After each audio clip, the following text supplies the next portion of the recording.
למה אתה פה? מי נעל אותך?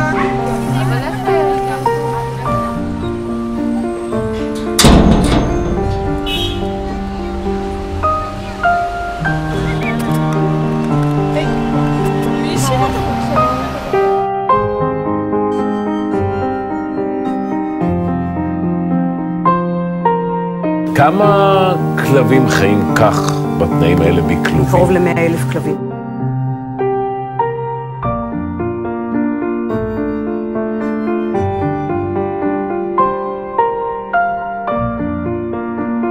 סרטון שיכול לעשות לכם קצת עצוב, אבל נעשה למטרה טובה, ואולי גם יגרום לכם לצאת מהבית ולאמץ חבר חדש למשפחה.